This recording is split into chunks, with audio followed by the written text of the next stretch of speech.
بسم اللہ الرحمن الرحیم۔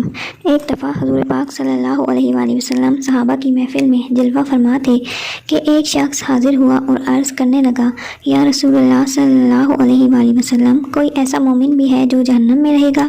حضور پاک فرمانے لگے، ہاں، ایک شخص ایسا ہوگا جو جہنم کی گہرائی میں 1000 سال رہے گا اور مسلسل اونچی آواز سے پکارتا رہے گا، یا حنان یا منان۔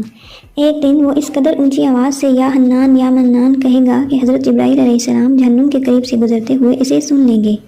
حضرت جبرائیل علیہ السلام حیران ہوں گے کہ یہ کیسی عجیب بات ہے، کوئی مسلسل یا حنان یا منان پکار رہا ہے۔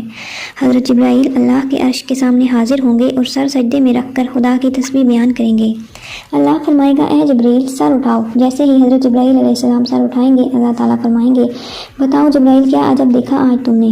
حضرت جبرائیل علیہ السلام عرض کریں گے، اے ہمارے رب، میں نے جہنم سے آتی ہوئی ایک آواز سنی ہے جو کہ گہرے گڑھے سے لگ رہی تھی، کوئی پکار رہا تھا، یا حنان یا منان۔ اللہ فرمائے گا، اے جبرائیل، جہنم کے داروغہ مالک کے پاس جاؤ اور اسے کہو کہ جو بندہ یا حنان یا منان کی صدا لگا رہا ہے، اسے جہنم سے نکال کر تمہارے حوالے کر دے اور پھر اسے میرے پاس لے آؤ۔ حضرت جبرائیل علیہ السلام جہنم کے دروازے پر تشریف لے جائیں گے، دروازے پر دستک دیں گے، حضرت مالک باہر آئیں گے۔ حضرت جبرائیل علیہ السلام انہیں اللہ پاک کا حکم سنائیں گے۔ حکم سن کر حضرت مالک علیہ السلام جہنم کے اندر جائیں گے۔ ہمارے پیارے آقا صلی اللہ علیہ وآلہ وسلم نے فرمایا، جیسے ماں اپنے بچوں کو پہچانتی ہے، حضرت مالک ایسے جہنم کو پہچانتے ہیں۔ اس کے باوجود آپ یا حنان یا منان کہنے والے شخص کو تلاش نہیں کر پائیں گے۔ باہر تشریف لائیں گے، حضرت جبرائیل علیہ السلام سے عرض کریں گے، اے جبرائیل، جہنم نے گہرا سانس لیا ہے، اس لیے کون سی چیز پتھر ہے، کون سی چیز لوہا ہے اور کون انسان ہے، اس کی پہچان نہیں ہو رہی۔ حضرت جبرائیل علیہ السلام پھر اللہ کی بارگاہ میں سجدہ کریں گے۔ اللہ پاک ارشاد فرمائے گا، اے جبرائیل سر اٹھاؤ، تم یا حنان یا منان کہنے والے کو کیوں نہیں لائے؟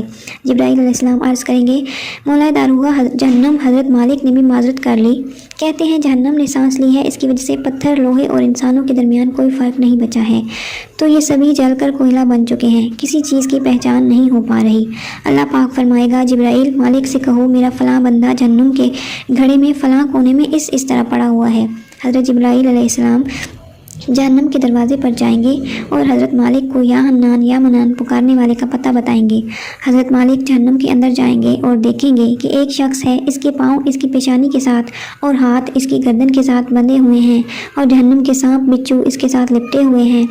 حضرت مالک اس کی زنجیریں توڑ دیں گے اور جہنم سے نکال کر حضرت جبرائیل علیہ السلام کے حوالے کر دیں گے۔ حضرت جبرائیل علیہ السلام اسے عرش الہی کے سامنے لے کر حاضر ہوں گے، سر سجدے میں رکھیں گے۔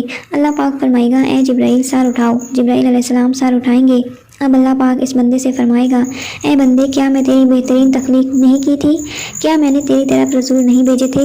کیا ان رسولوں نے تمہیں میری کتاب نہیں سنائی تھی؟ کیا میرے رسولوں نے تجھے نیکی کا حکم نہیں دیا تھا اور تجھے برائی سے منع نہیں کیا تھا؟ وہ بندہ ساری باتوں کو مانے گا، اقرار کرے گا کہ یا اللہ، تو نے میری بہت اعلیٰ تخلیق فرمائی، تیرے رسول بھی تشریف لائے، انہوں نے تیرے احکامات بھی سنائے۔ اللہ پاک فرمائے گا، پھر تو نے فلاں فلاں گناہ کیوں کیے؟ وہ عرض کرے گا، یا اللہ، میں نے اپنی جان پر ظلم کیا، جس کی سزا مجھے جہنم میں ڈال دیا گیا۔ اے اللہ، اس کے باوجود میری امید نہیں ٹوٹی، مجھے تیری رحمت سے امید تھی، اسی لیے میں یا حنان یا منان پکارتا رہا۔ اے میرے مولا، تو نے مجھے فضل سے جہنم سے نکالا ہے، یا اللہ مجھ پر رحم فرما دے۔ اللہ پاک فرمائے گا، اے فرشتوں، گواہ ہو جاؤ، میں نے اس بندے پر رحم کیا اور اسے معاف